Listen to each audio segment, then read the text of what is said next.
सो pharmaceutical chemistry के अंदर जिसकी स्ट्रैटेजी हम लोग आज डिस्कस करने वाले हैं वो है बायोकेमिस्ट्री सब्जेक्ट। ऐसा नहीं है कि कभी कोई सब्जेक्ट पढ़ लिया फिर आपका मन आया तो आपने कोई दूसरा सब्जेक्ट उठा लिया।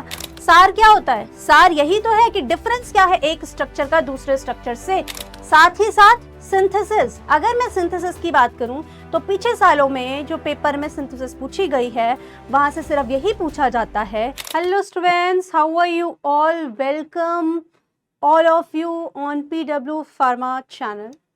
विद दिस बच्चे, आप सबके लिए मैं लेकर आई हूँ about the GPAT 2026 strategy for the pharmaceutical chemistry subject. So pharmaceutical chemistry के अंदर जिसकी स्ट्रैटेजी हम लोग आज डिस्कस करने वाले हैं वो है biochemistry subject and medicinal chemistry. 2026 के अंदर जो आप लोगों का GPAT का एग्ज़ाम होगा उसके अंदर आपको कैसे पढ़ना है, क्या पढ़ना है, सिलेबस क्या होगा, किस तरीके से आप लोगों ने प्लान करना है। और काफ़ी बच्चों की क्वेरी रहती है कि मैम कौन सी किताब से पढ़ें, स्टैंडर्ड बुक क्या होगी, तो आज हम उसके बारे में भी डिस्कस करेंगे, ठीक है। और आप लोग स्टूडेंट्स, अगर ये जो स्ट्रैटेजी मैं आप लोगों से डिस्कस करने वाली हूँ कि 1 ईयर स्ट्रैटेजी आप लोगों ने क्या बनानी है, आप अगर इसको फॉलो करते हुए चलते हैं, अपना कंसिस्टेंटली वर्क कर रहे हैं, उसके साथ आप लोग मेहनत करते जा रहे हैं विदाउट स्किप, ठीक है, तो आपने दिस इज फॉर श्योर कि रिजल्ट्स अच्छे ही आएंगे। मेहनत करेंगे तो रिजल्ट्स अच्छे आएंगे। आपने बस इतना ध्यान रखना है कि आप लोग जो भी पढ़ रहे हैं कंसिस्टेंटली पढ़ना है आपने उसको, ठीक है, और एक प्लान बनाते हुए चलना है। ऐसा नहीं है कि कभी कोई सब्जेक्ट पढ़ लिया फिर आपका मन आया तो आपने कोई दूसरा सब्जेक्ट उठा लिया, उसके बाद फिर आपका मन आ रहा है तो फिर आप तीसरा सब्जेक्ट ले रहे हैं और फर्स्ट सब्जेक्ट भूल ही गए, आप सेकंड सब्जेक्ट भूल ही गए। तो आपने रिवाइज भी प्रॉपर करना है, प्लान बनाना है, आपके वीकर एरियाज क्या हैं, आपके स्ट्रेंथ क्या हैं, इन सब को समझते हुए हम एक यहाँ पे प्लान डिस्कस करेंगे आज कि आप क्या स्ट्रैटेजी बना सकते हो अपनी, ठीक है। सो स्टूडेंट्स, स्टार्ट करते हैं। सबसे पहले तो अगर मैं बात करूं आप लोगों ने एग्ज़ाम देना है GPAT का, तो सबसे पहले आप ना अपने दिमाग से ये कन्फ्यूजन निकालिए कि दे देना चाहिए, सारे दोस्त दे रहे हैं तो मैं भी दे देता हूँ, ठीक है, या मैं भी दे देती हूँ। तो इस तरीके का ये जो आपका थॉट है, पहले तो आपने ये थॉट निकालना है। अगर आपने कोई भी, नॉट ओनली द GPAT, अगर आपने कोई भी एग्जाम के अंदर सक्सीड करना है तो पॉइंट नंबर 1, तो पहले आपने क्लैरिटी रखनी है, ठीक है। राइट नाउ अगर आप लोग ये वीडियो देख रहे हैं तो आप लोगों ने सबसे पहले ये सोचना है कि क्या आप सही में करना चाहते हैं, उसका क्या पर्पस है।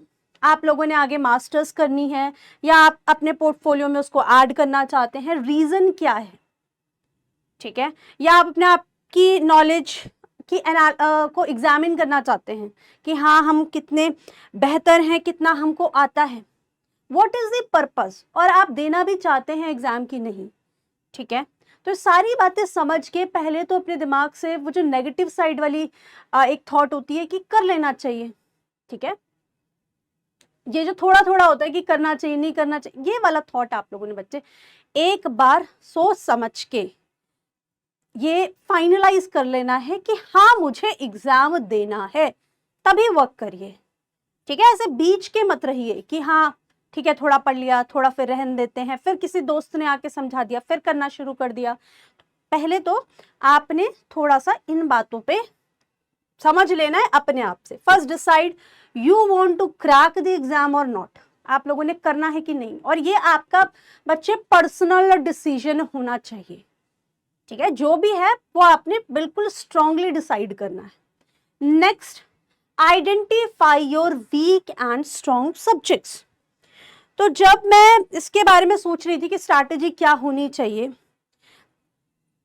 ये पॉइंट मेरे पास खुद, मतलब बीइंग अ स्टूडेंट, अगर मैं एज अ स्टूडेंट की तरह बात करूं तो मुझे अगर एग्जाम देना है, सबसे पहले मैं क्या बात देखूंगी कि मुझे कितना आता है कितना नहीं आता, कौन सा एरिया ऐसा है कि मुझे उससे डर लगता है, या कौन से ऐसे सब्जेक्ट्स हैं जो मेरे को तो बहुत आसान लगते हैं, मेरी अंडरस्टैंडिंग बहुत अच्छी है, क्योंकि 4 साल आप B.Pharm कर रहे हो तो उस टाइम आप सब्जेक्ट्स पढ़ रहे हो, किसी की अंडरस्टैंडिंग बायोलॉजी वाले सब्जेक्ट्स में ज़्यादा अच्छी होती है, बायोकेमिस्ट्री सब्जेक्ट्स में ज़्यादा अच्छी है, किसी की अंडरस्टैंडिंग अगर देखी जाए तो दूसरे सब्जेक्ट्स फार्माकोलॉजी नहीं समझ में आ रही है, या कुग्नोसी नहीं समझ में आ रही है, या सोटिक्स नहीं समझ में आ रही है, या फिर आपकी मेडिसिनल केमिस्ट्री आपको हार्ड लग रही है, या ऑर्गेनिक हार्ड लग रही है। तो ये वेरी कर सकता है बच्चे टू बच्चे कि उसका अपना कॉन्सेप्ट क्या रहा है, उसने किस तरीके से पढ़ा है। तो वीक और आपके स्ट्रॉन्ग एरिया सबसे पहले आपको पता होनी चाहिए कि आपकी वीकनेस क्या है, आपके स्ट्रेंथ के कौन से वाले सब्जेक्ट्स हैं। ठीक है, इतना आपको समझ में आ गया। अब नेक्स्ट क्या करेंगे, आप बनाएंगे टाइम टेबल।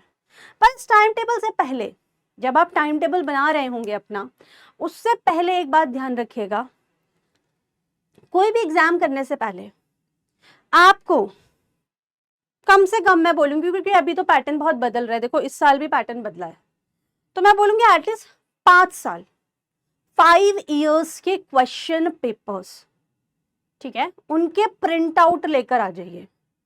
ठीक है, ऐसा नहीं होना चाहिए कि मैंने सिस्टम पे देख लिया, क्योंकि उस पर फिर क्या होता है, मैं 4 सवाल करती हूँ उसके बाद छोड़ देते हैं। ठीक है, तो इसीलिए कोशिश करिए, हाँ जो कर पाते हैं उनके लिए ठीक है, जो नहीं कर पाते हैं तो प्लीज पेपर्स लेकर आइए, हार्ड कॉपी आपके पास होनी चाहिए। सो 5 इयर्स के पेपर्स आपने देख लिए, एंड देन बच्चे आपने क्या करना है, अपना एक टाइम टेबल बनाना है। आज से लग जाइए, ठीक है, क्लियर हो गए हैं आप कि हाँ हमको करना है। तो अब आपने अपने वीक और स्ट्रॉन्ग सब्जेक्ट्स निकाल लेने, अकॉर्डिंगली आपने टाइम टेबल बनाना है कि वीक सब्जेक्ट्स पे आप ज्यादा टाइम देंगे तो वीक वाला सब्जेक्ट आपका स्ट्रॉन्ग सब्जेक्ट बन जाएगा। और बच्चे मेरी बात मानिए, वीक जैसा कुछ भी नहीं होता, ठीक है, जिस पे आप समय देंगे वो चीज आपकी स्ट्रॉन्ग हो ही जाती है। कोई भी सब्जेक्ट हो, कोई भी सब्जेक्ट हो, लिटरली कोई भी ऐसा सब्जेक्ट हो, अभी अगर आप कह रहे हैं कि हमें केमिस्ट्री मुश्किल लग रही है या फिर कोई सब्जेक्ट मुश्किल लग रहा है, वो इसलिए लग रहा है क्योंकि वो आपको समझ नहीं आता और आपने उस पर समय नहीं दिया। अगर आप समय देते तो आपको चीजें समझ में आएंगी। ठीक है, तो इसीलिए मैं आप लोगों को बोलूंगी कि आप लोगों ने क्या करना है, ये सब आइडेंटिफाई करने के बाद अपना टाइम टेबल बनाना है कि आपने कौन से सब्जेक्ट पर ज्यादा फोकस करना है। और अभी तो हमारे पास अच्छा खासा टाइम है, अभी से तो बढ़िया से कर सकते हो, वो डर वाली बात नहीं रहेगी लास्ट टाइम में, तो अभी आपके पास समय है। इसके बाद आपने अपने कॉन्सेप्ट्स को डेवलप करना है। अब इस समय मैं ये सजेशन तो आपको बिल्कुल नहीं दूंगी कि सिर्फ क्वेश्चन ही क्वेश्चन करिए। इस समय हमारे पास टाइम है तो आप कॉन्सेप्ट अपने बनाइए। पहले अच्छे से कॉन्सेप्ट बनाएंगे तो आपकी अंडरस्टैंडिंग कॉन्सेप्ट्स पे अच्छी होती जाएगी, कमांड अच्छी होती जाएगी, और फिर क्वेश्चन करने में भी मजा आएगा और आपको भी कॉन्फिडेंस रहेगा, ठीक है, कि हमको कॉन्सेप्ट आता है। एंड साथ साथ में प्रैक्टिस तो करते चलना ही हमको, practice and practice, practice practice के बिना कुछ नहीं होगा। ठीक है, practice practice and practice. Time table आपने बना लिया, आप प्रैक्टिस ही नहीं करते हैं, आप रिवाइज ही नहीं करते हैं, बच्चे उससे आपको जितना भी आपने किया होगा वो सब फिर वेस्टेज वाली बात है। ठीक है, तो एक बार आप लोगों ने अपने क्या करना है, अपने आप को इस, यू कैन से कि अपने आप को आपने इस तरीके से अभी डिसाइड कर लेना है कि I want to crack, now this is my time table and I will follow it for the duration, जब तक कि हमारा एग्जाम नहीं हो रहा है, मुझको ऐसे फॉलो करना है। ठीक है, चलिए अब बात करते हैं हम सब्जेक्ट्स की कि हमारे पास कौन कौन से सब्जेक्ट्स, यहां पर मैं डिस्कशन जो कर रही हूं उनके बारे में हम एक बार देख लेते हैं। नाउ मेडिसिनल केमिस्ट्री की बात की जाए तो मेडिसिनल केमिस्ट्री के अंदर आप सबसे पहले, मान लो आपको डर लगता है बच्चे, मेडिसिनल केमिस्ट्री से आपको डर लगता है कि हमको क्या करना है, कैसे करना है, तो सबसे पहले तो आप इसको डिवाइड कर दीजिए। ठीक है, आप इसको डिवाइड कर दीजिए डिफरेंट डिफरेंट पार्ट्स में। जैसे क्या, एक कर दीजिए आप एएनएस, ऑटोनॉमिक नर्वस सिस्टम, दूसरा कर दीजिए आप CNS, central nervous system, then आप कर दीजिए कार्डियोवास्कुलर, और एक सेक्शन आप कर दीजिए एंटीबायोटिक्स। ये वो सेक्शन है जो मेजर सेक्शन है, इनके अलावा छोटे छोटे और भी बहुत सारे टॉपिक्स हैं। बट ये कुछ मेजर सेक्शंस हैं, ठीक है। इसके अलावा जैसे डायरेटिक्स है, non steroidal anti inflammatory drugs है, या फिर ओरल हाइपोग्लाइसेमिक एजेंट्स हैं। तो ऐसे छोटे छोटे टॉपिक्स हैं जहाँ से क्वेश्चन आते हैं, ऐसा नहीं है, उनको भी हम कवर करेंगे, पर these are the major topics जिनके अंदर बहुत सारे यू कैन से सब टॉपिक्स हैं। अब आपने सबसे पहले एएनएस की तैयारी करनी है। मैं एएनएस इसलिए बोल रही हूँ बच्चे, क्योंकि cholinergic, anti cholinergic, adrenergic, anti adrenergic ज्यादातर ड्रग्स इनके अंदर आती हैं, जिनका यूज और दूसरी कैटेगरीज में भी देखने को मिलेगा। सीएनएस या सीवीएस, सीएनएस की तो अलग है, सीवीएस के अंदर आपको देखने को मिलेगा, ठीक है। सीवीएस के अंदर भी आपको काफी सारी ड्रग्स देखने को मिलती हैं। सो इस तरीके से आप लोगों ने एएनएस, सबसे पहले आप लोगों ने एएनएस की तैयारी करनी है। एएनएस ड्रग्स जो आपकी ऑटोनॉमिक नर्वस सिस्टम पे वर्क करती है। क्या पढ़ना है आपने? सबसे पहले आपने क्लासिफिकेशन लिखनी है, क्लासिफिकेशन लिखनी है, और साथ में उनके स्ट्रक्चर बनाने हैं, उनके स्ट्रक्चर बनाने हैं बच्चे, ठीक है। सो यू विल प्रिपेयर और मेक द स्ट्रक्चर, डिजाइन करना है आपने, ठीक है। आपने डिजाइन करना है, चाहे आप कलर्ड पेन लेकर बैठ जाइए इसके साथ, और आप ग्रुप्स इसके अंदर बताइए, एक ड्रग से दूसरे ड्रग के बीच में क्या डिफरेंस है। एक ग्रुप इधर आपका ऐड हो गया, उधर माइनस हो गया। इस तरीके से आपने एक एक ड्रग की कोरिलेशन देखनी है, और जब आप स्ट्रक्चर कर रहे होंगे तो इसी के साथ आपका सार बन जाएगा, इसी के साथ सार भी और इसी के साथ सिंथेसिस भी।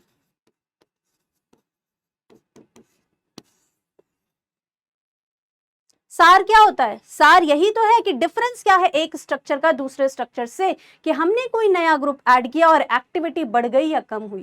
तो आपको जितनी भी आगे की ड्रग दिखेंगे ऑफकोर्स उनकी एक्टिविटी बढ़ी है तभी वो आई है, ठीक है। तो इस तरीके से आपने कोरिलेशन करते हुए पढ़ते चलना है, तो आपका सार भी हो जाएगा और आपको स्ट्रक्चर भी याद हो जाएंगे।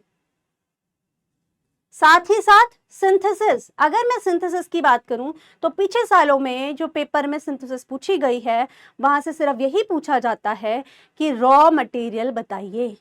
तो आप कोई भी स्ट्रक्चर को दो हिस्सों में तोड़ो, मेजरली, ठीक है, दो हिस्सों में तोड़ो तो इसी तरीके के रॉ कंपोनेंट का इस्तेमाल हुआ होता है। तो अगर मैं बात करूं सार या सिंथेसिस, दोनों, इन दोनों को जोड़ के पढ़ा जा सकता है अगर आप स्ट्रक्चर बनाते हुए चलते हैं तो आपने इस तरीके से एएनएस, देन फिर सीएनएस, सीवीएस या फिर एंटीबायोटिक्स पर जाना है। धीरे धीरे करके आपकी पूरी आपकी मेडिसिनल केमिस्ट्री जो है वो कवर हो जाएगी, क्लासिफिकेशन से शुरू कर।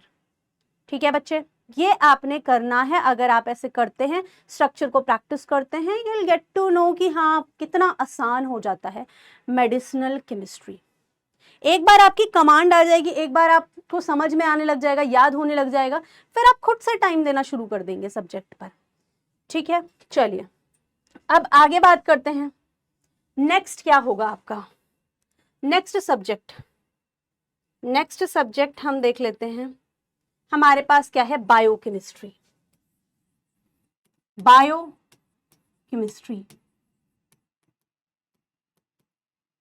सो बायोकेमिस्ट्री में भी आप लोगों ने कैसे करना है? बायोकेमिस्ट्री में कुछ ही टॉपिक्स हैं, जैसे कार्बोहाइड्रेट, ठीक है, lipids, proteins, enzymes, vitamins and nucleic acid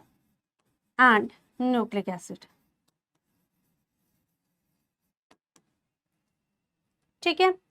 अब जब आप 5 साल के पेपर पढ़ रहे होंगे बच्चे, क्योंकि सबसे पहले तो आपको 5 साल के पेपर उठाने पड़ेंगे, उसमें से क्वेश्चंस आप देखोगे।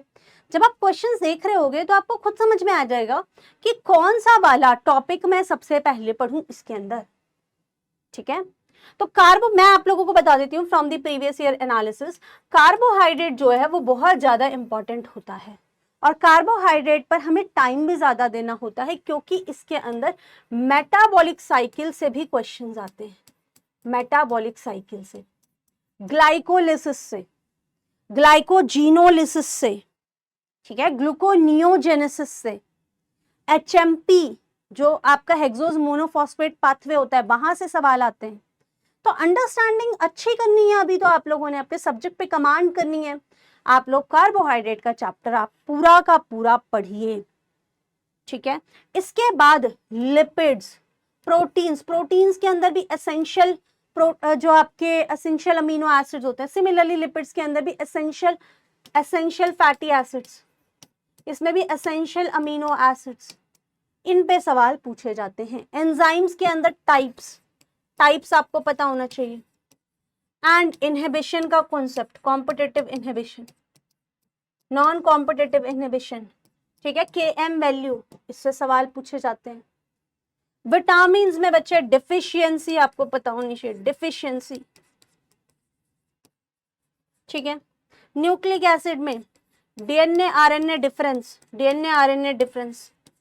Watson Crick model,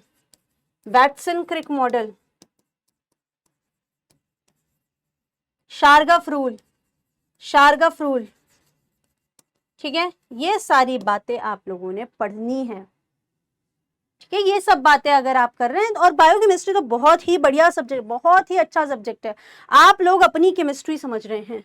biochemistry is what we are learning about ourself, हमारी बॉडी में क्या क्या बायोमोलिक्यूल्स हैं, क्या क्या इनका रोल होता है, ठीक है। तो इस तरीके से आप लोगों ने पढ़ना है, इंटरेस्ट के साथ पढ़ना है, जबरदस्ती का नहीं पढ़ना, इंटरेस्ट के साथ, ठीक है। चलो अब प्लानर के बारे में बात करते हैं कि हम प्लानर कैसे बनाएं, क्या करें, हम किस तरीके से प्रिपरेशन करें।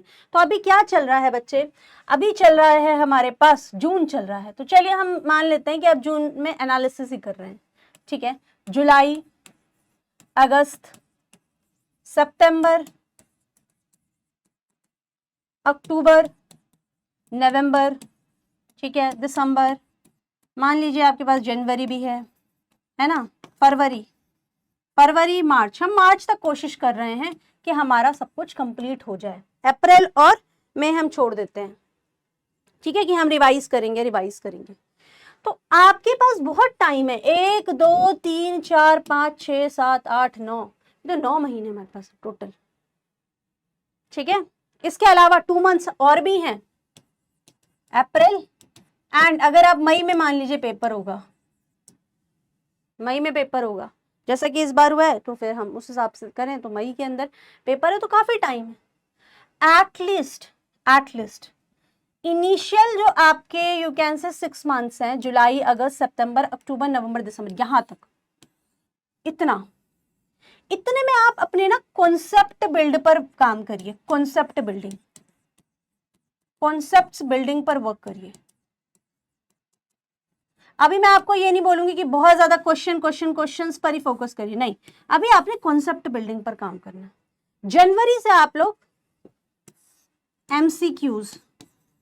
एमसीक्यूज बेस्ड लर्निंग पर फोकस करिएगा, ठीक है। इधर भी आपने एमसीक्यूज बेस्ड लर्निंग करनी है।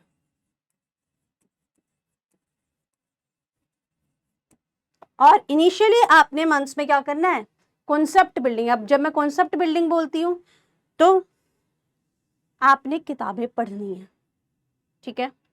ये कॉन्सेप्ट हो गया है कि बच्चे किताबें ही नहीं पढ़ते हैं, उनको पता ही नहीं है कौन सी किताबें पढ़नी है।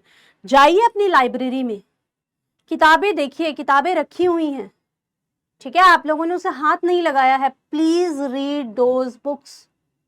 आप ये सोच रहे हैं कि हमारे पास वो जो किताब है 50 पेज का एक चैप्टर है, 50 पेजेस का एक चैप्टर, मैं क्यों पढ़ूं 50 पेजेस चैप्टर, जब मुझे 2 पेज में 4 पेज में समरी मिल रही है। बच्चे पढ़ने की आदत डालिए। देखिए, पढ़ेंगे ज्यादा तो उसमें से समझेंगे कम, जब पढ़ेंगे ही कम तो फिर तो और ही खत्म है मामला, ठीक है। तो इसीलिए मैं आप लोगों को बोलूंगी, प्लीज पढ़ने की आदत डालिए, पढ़िए, ये बहुत अच्छी हैबिट होती है। Reading is a very very good habit, बहुत ही अच्छी आदत होती है पढ़ना। कुछ भी पढ़िए, नॉवेल पढ़िए, जो भी आप, मतलब पढ़ने की आदत मैं कह रही हूँ, पढ़ने की आदत बहुत ही अच्छी होती है और इसे डेवलप करना बहुत जरूरी है। सो इसीलिए being in a very very early phase, learning phase, कोशिश करिए कि आप किताबें पढ़ें, और जब आप कोई कॉन्सेप्ट पढ़ रहे होते हैं, 2 लाइन में मैंने कोई कॉन्सेप्ट पढ़ा, वही मैंने आप 2 पेज में कोई कॉन्सेप्ट पढ़ा, तो वो एक प्रोसेस डेवलप हुआ वहां से अंडरस्टैंडिंग बहुत ही अच्छी आती है। ठीक है, बाकी एज योर विश, जैसा कि आप लोगों ने पढ़ना है, जैसे आपको समझ में आए चीज़ है उस तरीके से आप लोग कर सकते हैं। ठीक है, this is only you can say a suggestion to you. So आप इस तरीके से कर सकते हैं। बस अब नेक्स्ट बात करते हैं बच्चे स्टैंडर्ड बुक्स पर। तो काफी बच्चों की क्वेरी थी स्टैंडर्ड बुक क्या होनी चाहिए, क्या होनी चाहिए, क्या होनी चाहिए। चलिए बता देते हैं।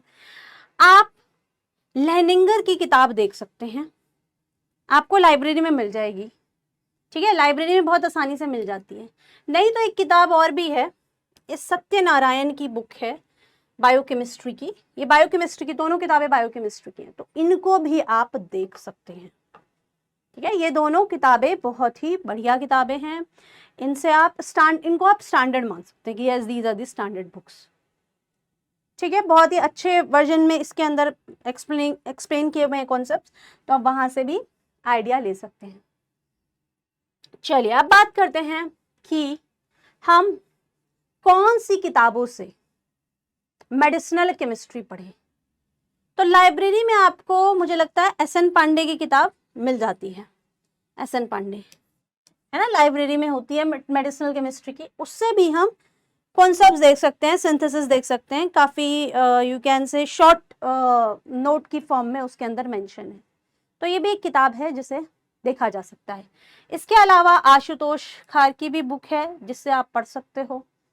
ठीक है, या फिर अगर मैं इंटरनेशनल ऑथर्स के बारे में बात करूं तो फोइस की भी बुक है जिससे आप पढ़ सकते हो, या फिर वी एलेगर सैनी की किताब से भी पढ़ सकते हो। तो जैसे आपको समझ में आता है, जो आपकी लाइब्रेरी में है, हो सकता है आपकी लाइब्रेरी में ये वाली किताबें ना मिले आपको, और मिले तो अच्छा है, वो आप देख लीजिए जैसे आपको पढ़ने में समझ में आता है, जिस तरीके से भी आप समझ ले बढ़िया। ठीक है, वही किताब आपके लिए सही है। तो इस तरीके से बच्चे आप ये भी स्टैंडर्ड बुक्स फॉलो कर सकते हैं। आई होप आप लोगों को ये जो कंटेंट है, जो मैंने आज आप लोगों को बताई स्ट्रैटेजी, इससे मोटिवेट होना है और अपनी प्रिपरेशन को आगे लेकर चलना है, समझ के सोच के कि हाँ हमको करना है। क्यों करना है वो आपका पर्सनल डिसीजन है। ऐसा नहीं कि कोई इन्फ्लुएंस कर दे आपको, बीच में आप अपनी प्रिपरेशन छोड़ रहे हैं, आपको समझ ही नहीं आ रहा है। ठीक है, कभी आप कर लेते हैं, कभी आप छोड़ देते हैं। तो बच्चे ऐसे मत करिए, प्लीज अपने डिसीजंस पे अड़े रहिए कि हाँ मैं चाहता हूँ आगे बढ़ना, मैं चाहती हूँ आगे बढ़ना। ठीक है, मुझे इस तरीके से करना है, अपने जीपैट एग्जाम को क्वालिफाई करना है, अपने पोर्टफोलियो में ऐड करना है, एम.फार्म बढ़िया जगह से करनी है और आगे बढ़ना है। ठीक है, with this thank you so much everyone, wish you very good luck for your future students. Thank you so much everyone, bye bye, we'll meet in the next session.